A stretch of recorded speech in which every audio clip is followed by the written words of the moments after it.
All right, well, welcome everybody. Welcome to the mini grant webinar for LSTA 2020. We're going to go over section by section. This is part 2 of the webinar that happened last Friday. We had a recording problem with that, but the slides are posted, and I'm happy to just go over any section of that first webinar that you might need more information on. Here's our agenda. We're going to talk about LSTA because that's what I always do. It's always nice to remember why we're here. Then the 2020 mini grants, just a little overview of what we're doing. And then we're going to go into the sections of the application and quickly go over the rubric. So you're doing an application. The rubric is how we are going to evaluate it. And then the final steps. Okay, and we can discuss any projects you want. If you have questions about something you've got in mind, feel free to pipe in or chime in. Okay, first part is about LSTA. So LSTA is the Library Services and Technology Act. It is written into US code, so this act is federal law. It defines libraries. It defines state libraries, so it gives us structure. It also gives us authority to get money from Congress through the Grants to States program. So it's the mechanism by which Congress can allocate money and then we can distribute it out. It also defines federal priorities for library services. Everything that we do in Nevada, we have a Nevada state plan. That plan for LSTA advances federal priorities, and all of our subgrants are meant to advance our plan, which in turn advances the federal priorities.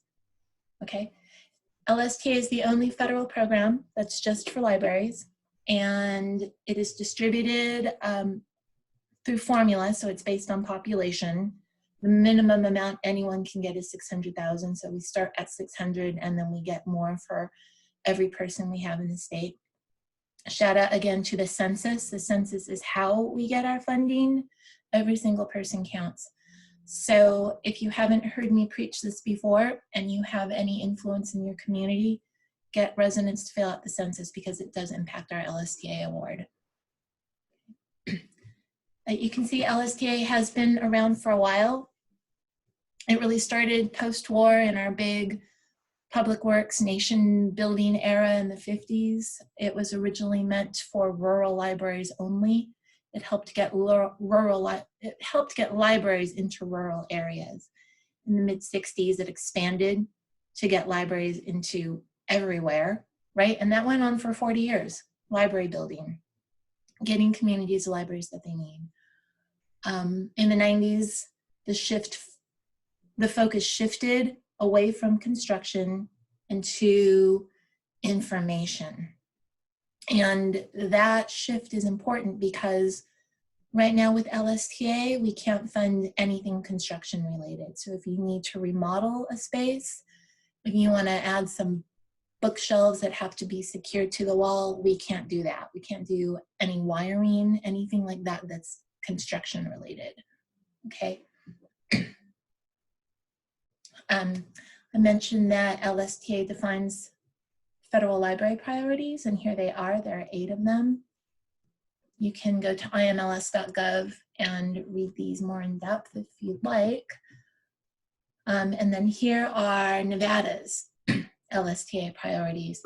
They said our 4 goals line up with federal goals, okay? And all of our subgrants line up with these goals. Okay, that's our first section. Any comments or questions yet to date?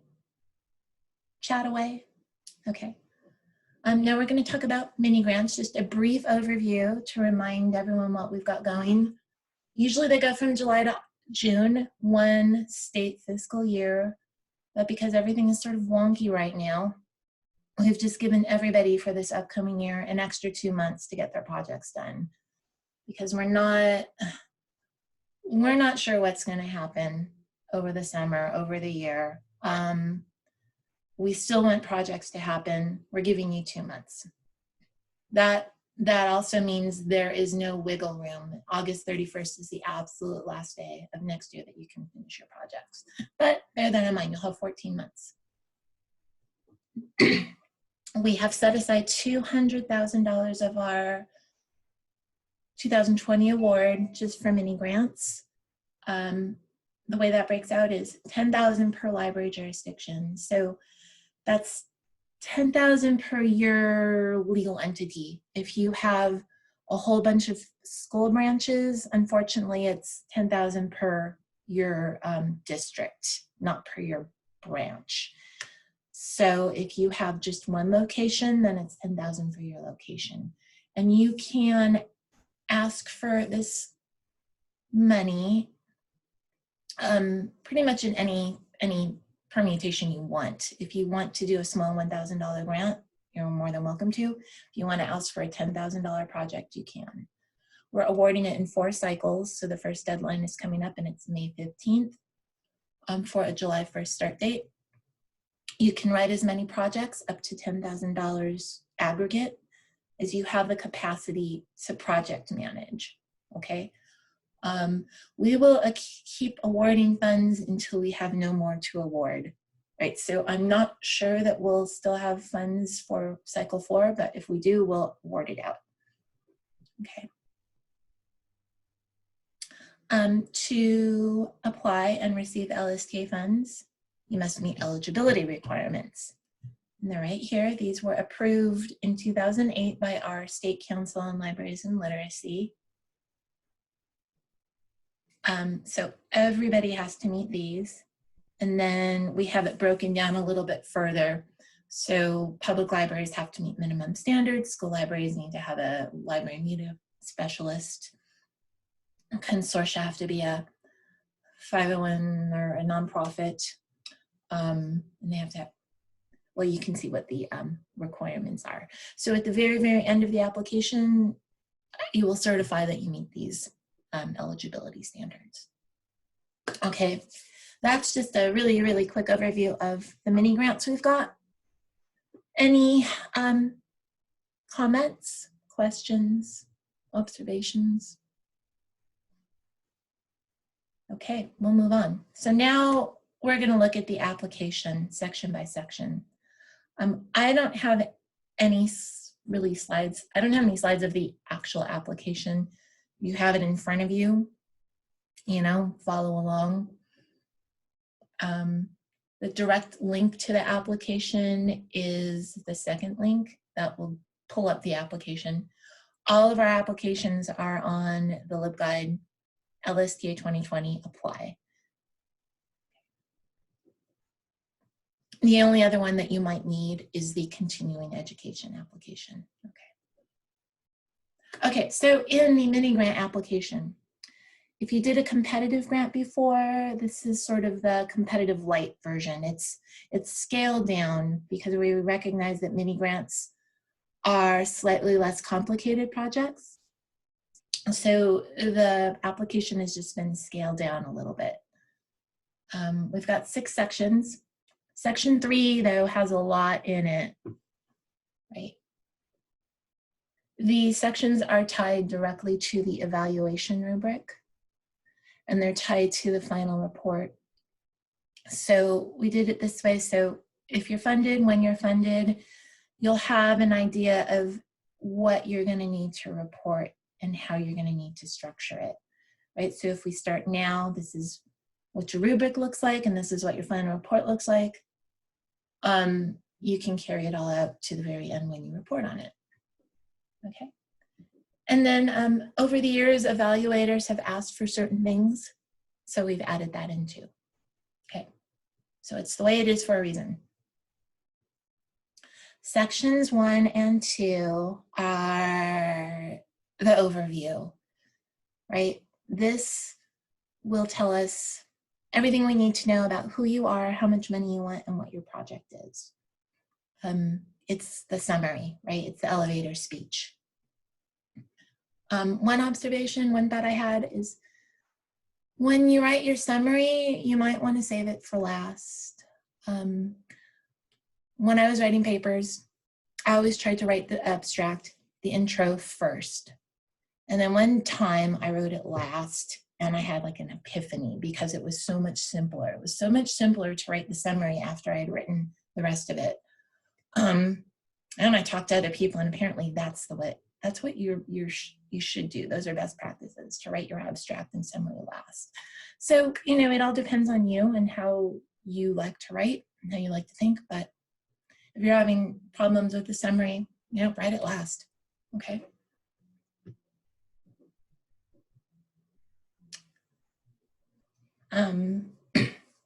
Section 2.5 is partners, and I have this slide here because I've noticed there's been a little confusion about partners. This part is here to remind you that you probably do have partners. If you don't, it's okay. But if anyone who is not your staff or volunteer or a paid contractor, if any of those people are helping you with this project, they're a partner. You know, the bank is going to help you do a program, they're a partner. If that artist down the street is going to help you do a project and you're not paying that person, then, you know, they're an informal partner. So just document it, because we like to know how federal funds are being leveraged in the community. Right? It's good because these funds have to be reauthorized every year, and it helps demonstrate impact. If you have a formal partner, we need to know what will happen if that formal partner can't deliver on what they're meant to. And I see that happen a lot too. This person over here is going to teach these classes, and then suddenly they can't. And so that means you will have to have your staff do it or find a replacement. So formal partners, informal partners are good, but they also maybe inject a level of uncertainty sometimes. So just always have a backup plan if you have formal partners. Okay. Any questions? If you're paying them to do something, they're not a partner, they're a contractor, right? Okay. Target audience is super important. It kind of gets forgotten sometimes because it's this little grid in the middle of the application, but this is why your project exists. Everything you do, everything that you do is meant for your target audience, right? That's you're asking for money to help them improve their circumstances. And so it's very interesting. We can often tell when the target audience isn't concrete in your mind, because you can tell reading the narrative that, you know, okay, we're doing this for this group, but then we're also doing this for this group. And it leads to a vagueness. So just keep your target audience, put it on a sticky note right in front of you when you're writing it, okay? That's my recommendation. Can students be partners if they will be contributing to a project? Well, if your project is aimed at the students, then they're the beneficiaries. If you're relying upon them to do elements of it, then yeah, they're partners. If they're not part of the outcomes, then they can be partners. Right? So if you're doing, did that answer? Okay, thanks. Okay. Yeah, actually, I'm thinking students who do public service projects, they can definitely be partners. Okay, so need and solution. Here's the meat of your project. The target audience, right? What is the challenge going on with them? Is it a real challenge, or do we just think it's a challenge? Like, is this really a problem, or do we only think it's a problem and there really isn't, right? So tell us what the problem is, tell us what the challenge is, and then tell us what your solution to that challenge is, right? That's what this is all about. Here's what's going on with this group. here's our intervention that we would like to try that we think will improve the circumstances of that group. And we know it's real because we have data. We have data. We know that this is going on. We know that nobody else in our community is doing this. We know no one else is addressing it. It absolutely fits in with our mission because it's right there in our strategic plan. Right? This is what we're asking for here. And the solution, this is important too. For a lot of challenges out there, there are a lot of different solutions. And evaluators will often think, well, why are they doing it this way? Why aren't they doing it that way? Okay, why are they buying this piece of equipment when they could easily buy that piece of equipment? And well, it's because we don't have the internet or the bandwidth or the technology to support that. We need this. Okay, it's the best solution. Does anyone have a project they want to, I have an example in mind for this. If anyone wants to share what they're thinking, or I'll just tell you an example. Okay, well, my example, this is a project that I read about years ago, and it was to create a special collection for people with dyslexia, right? This was before the big rise of e-readers that have changeable fonts, but it was buying a collection of books that were printed in that font that's easier to read if you have dyslexia, buying a few nonfiction books just as information, doing a series of presentations, doing outreach to schools, doing outreach to other organizations, because dyslexia is one of the most common learning disabilities. It's super common, and I have a friend who is an adult with this dyslexia, and she still has confidence issues. So doing outreach to other organizations, right, that's a project. The need is, we don't have these books in our collection now. We know it's a problem because this many percentage of children and adults have this reading challenge, right? There's a need, the solution. Okay.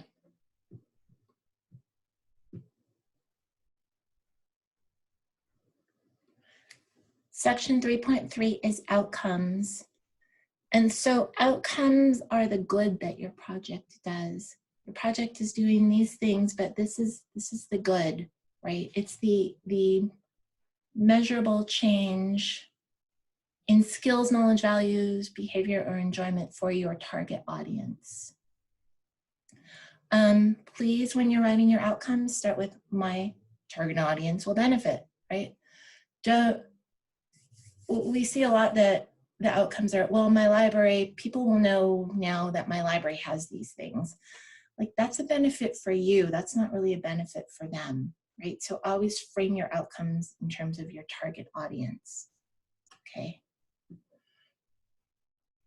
The next, outcomes continued.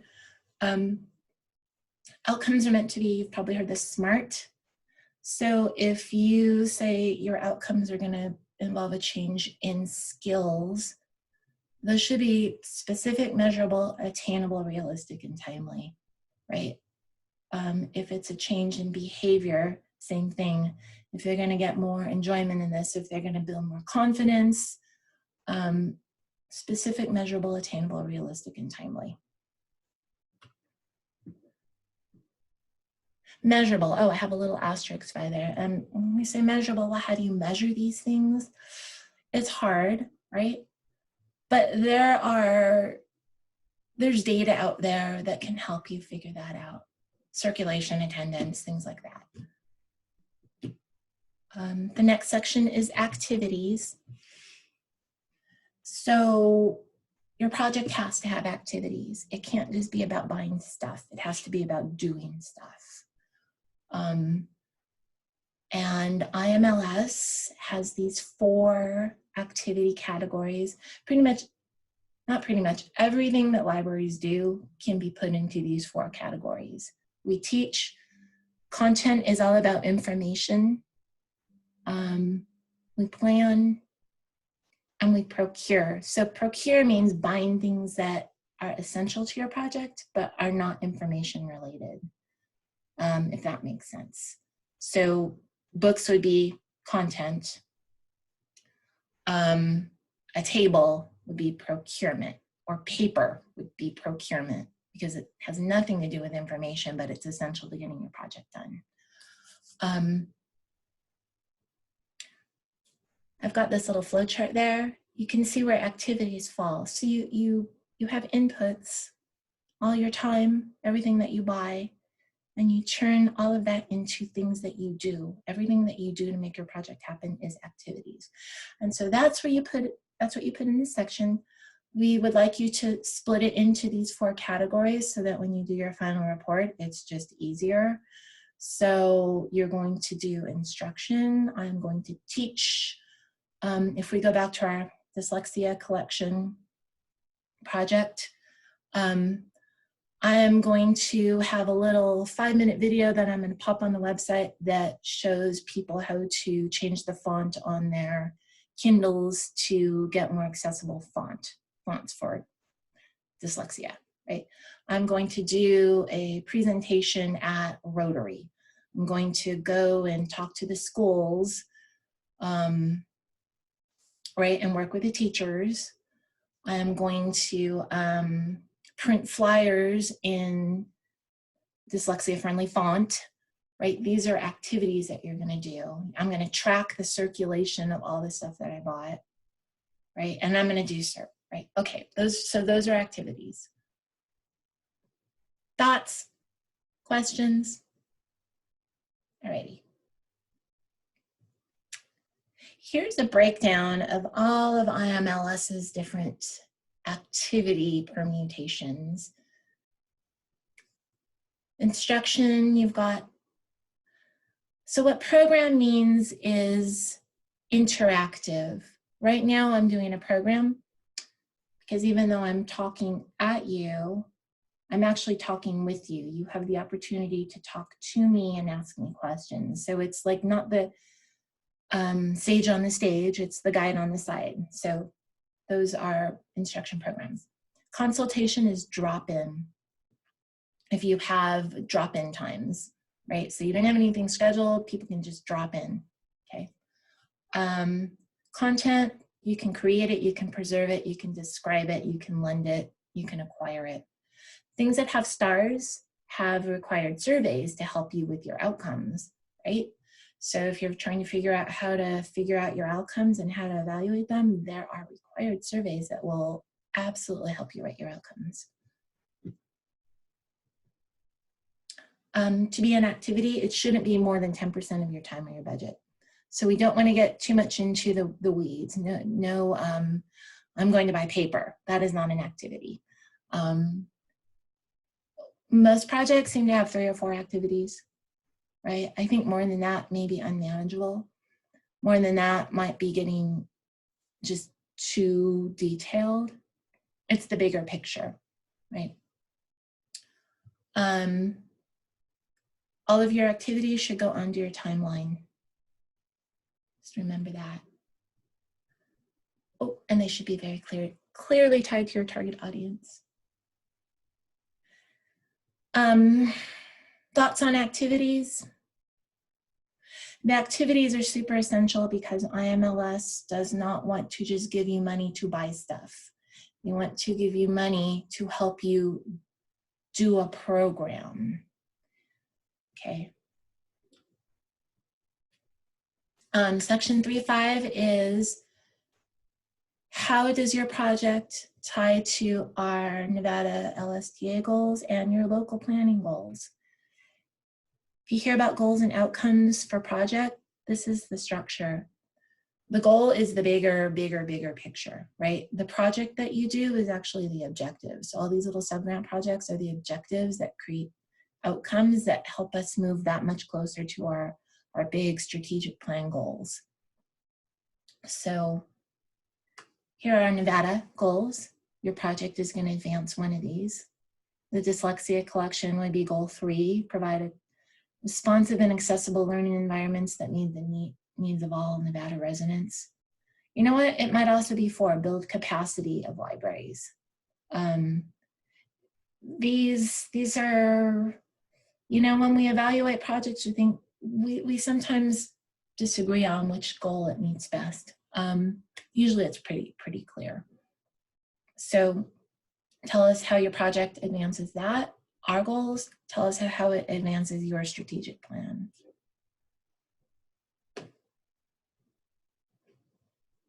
Oh, now we're back to evaluation. So we asked about outcomes. Section 3.6 is, how are you going to evaluate? How are you going to really know that your outcomes happened?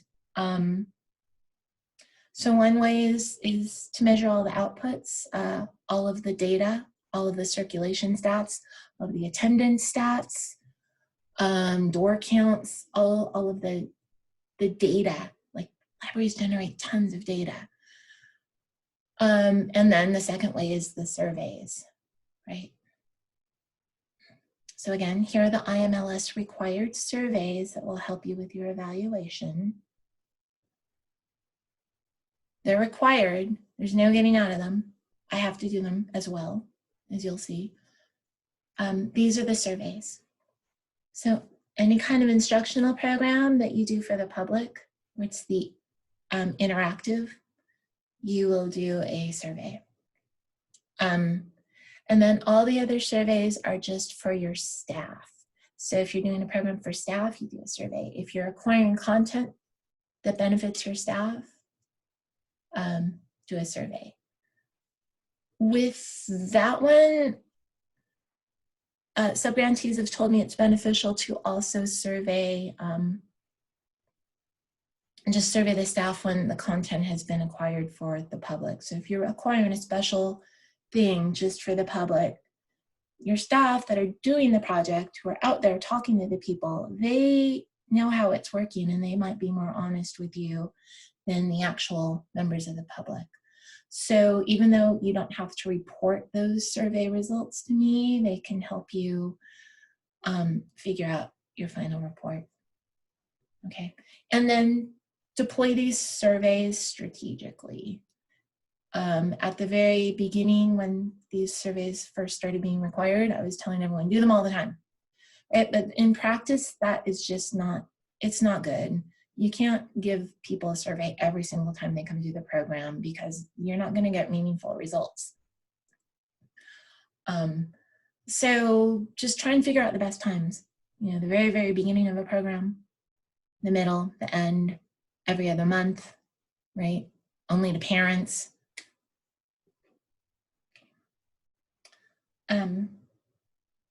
Here's some additional surveys. So we have the required ones. These surveys from Project Outcome, if you're a public or an academic library, you can create a free account. If you're not a public or academic library, you can ask me and I will give you the questions. These are Project Outcome spent, I think, a few years developing these survey questions. And they've got them for all of these different topics. So if your project involves job skills, in addition to the required IMLS surveys, you can maybe add a couple of the job skills questions in, or do the surveys, rotate them, right? You don't have to report them, but I think they will definitely help you with your outcomes and your metrics. In addition, they give you some very, very cool graphics. You plug in your survey results and they'll give you a pie chart, right? Visuals are always easier for people to understand, in my opinion. Okay. Any thoughts, comments, questions about evaluation? Alrighty. How would we evaluate my dyslexia collection? I think surveys, definitely surveys for the staff to see if people are actually using them. Circulation numbers, number of people who might view any of your tutorials or webinars, right? Okay, promotion is very important because I said LSTA must be reauthorized every year. So we know that it's doing good, but we need to document it. And one of the ways we document it is like promotion. You've got to acknowledge IMLS on everything. If you buy books, put a little sticker in the books. You do flyers, put the IMLS logo on your flyer. If you buy a chair, put the sticker on the chair. You know, like we have to. The easiest thing to do is tag IMLS on your social media posts. Okay, that's super easy. If you have any kind of special event, like a reading night, invite us. I don't know if we're going to have many of those in the near future. If you have a virtual one, invite us, right? We can show up. And then you can say the state librarian came to your event. It's really good. If you do a press release, send it to us and we'll send it on out too, okay? So we want to know how you're going to promote, but we also want you to remember that you really do have to recognize IMLS on all of your stuff. Okay.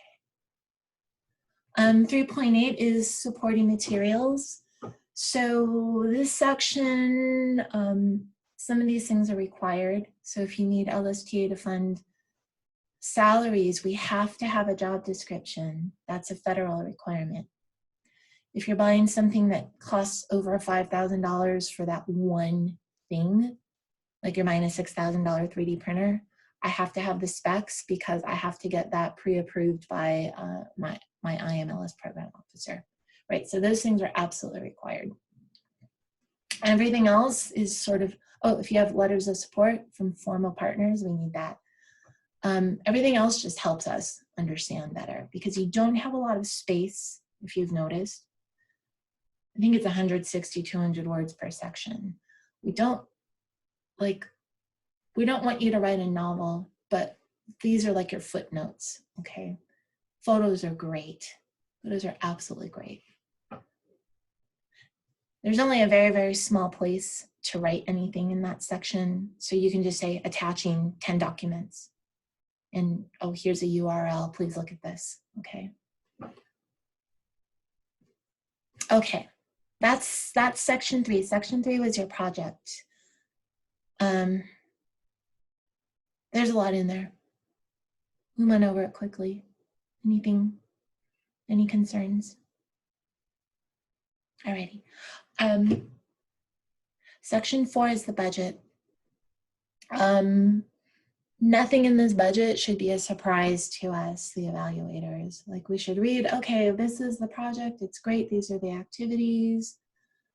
And now they're asking for this. That makes no sense. I don't understand, right? Nothing in your budget should be a surprise.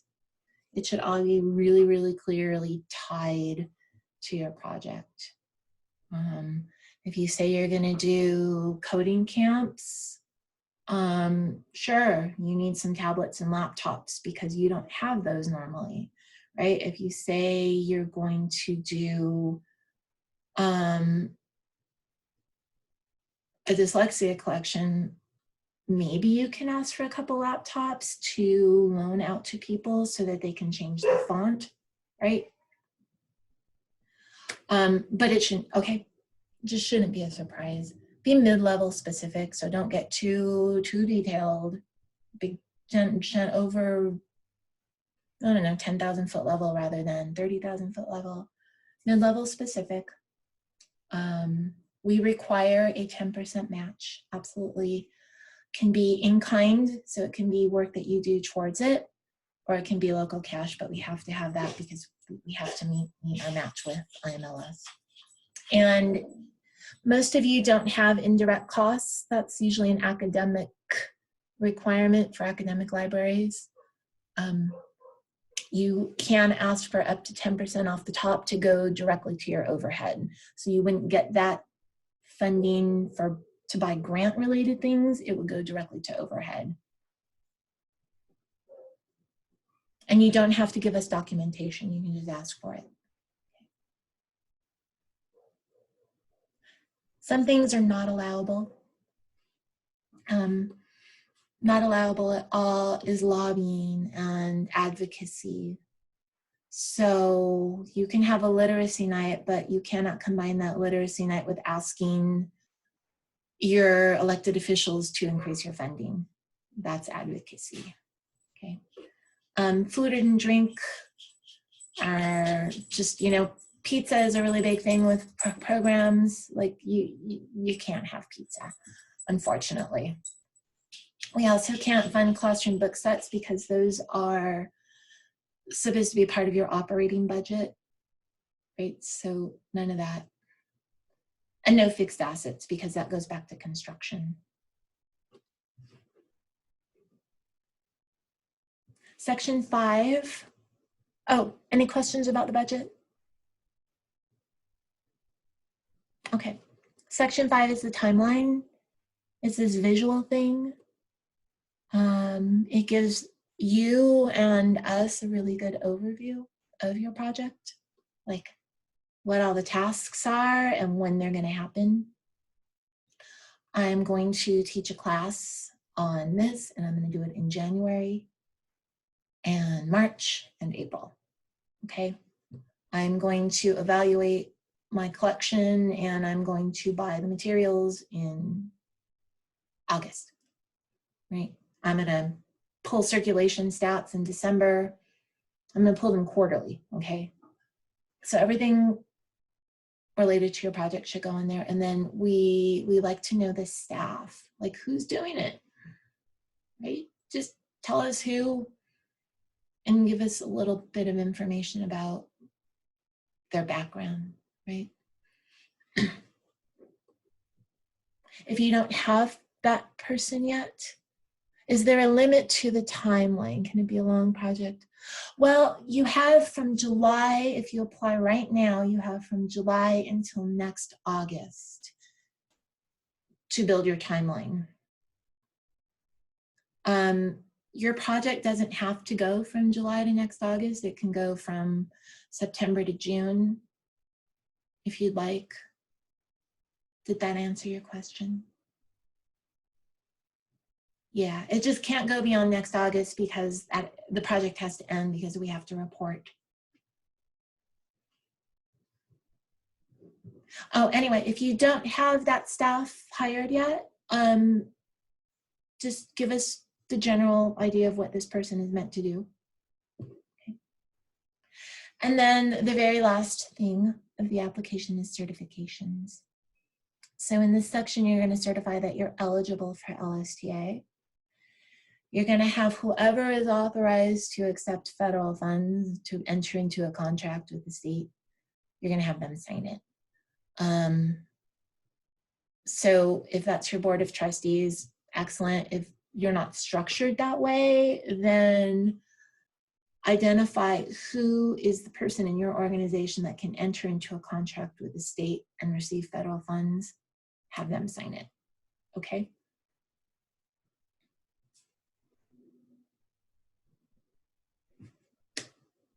I'm gonna go back to the project flow chart. This is super useful to me. It always has been. It deconstructs your project. And if you're having, you know, some challenges in breaking out what you wanna do and fitting it into the right pieces, you can sketch it out like this, right? So generally inputs, the things that you're buying with the grant, all your in-kind, those are transformed into things that are used for your activities. The activities generate outputs, right? So we're quantifying all the stuff we're doing. And through the outputs, through all that data, we can assess the effectiveness and right outcomes. Okay.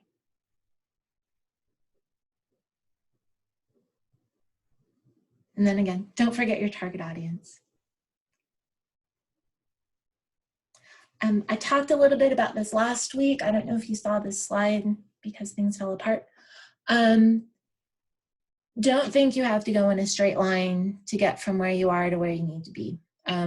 Your application is the framework, right? And we recognize that you're going to have to make some adjustments because that's just how it works. And We want you to be agile. We want you to be able to see challenges like shutting down the library, right, and adjusting for them. We know that there's unknown out there, and we understand that. So we're very concerned about the outcomes. Like, we want you to get to the outcomes. We understand if you have to course correct to get there, okay? Okay, so that's your application. The rubric is how we're gonna grade you. There are 105 points out of a possible 100. If you have local cash that you're able to put towards this project, there are 5 bonus points. So you can see the rubric is tied to all the application sections. I'm not going to go too in detail. I've got a slide for every single rubric. You can just see how it's broken out. 0 is serious deficiencies. 20 is everything is perfectly documented. We understand exactly what you want to do. Right, most projects fall somewhere in between. No one ever gets a 0.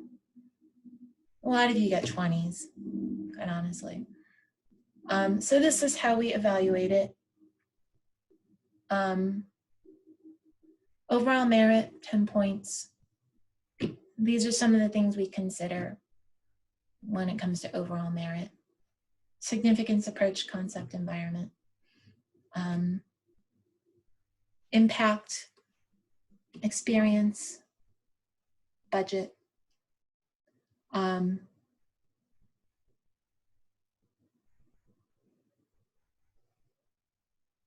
So we've evaluated your program. We've, evaluated against the rubric. What's next? Okay. The 6 weeks is a really tight turnaround. It's due May 15th, and we have committed to getting all of this figured out so you can start by July 1st. So we will do funding recommendations, and we will either fully or partially fund your project, and we will provide recommendations. So we'll fund you, but we would like to see this and this and this and this, right? Or if your project is not, if it's outside the scope of what we think our library services, we will not fund you, but we will tell you exactly why, right? And then you can resubmit the project in the next funding cycle. There's just not enough time to do the whole feedback loop with these Agile grants. If you don't get funded though, you can appeal, right? You appeal, we will send it up to the state librarian and she will make decisions. So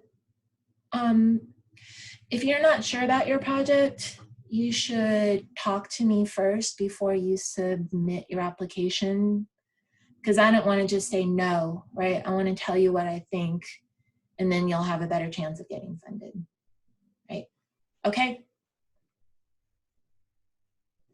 Here's our 2020 LSTA page. I suggest you bookmark it, because everything you'll need, I will put there. I've tried to organize it so it's intuitive. It's intuitive for me. It's not intuitive for some people. So let me know if you're not sure where you're meant to go. Okay. Right now, you're going to need apply.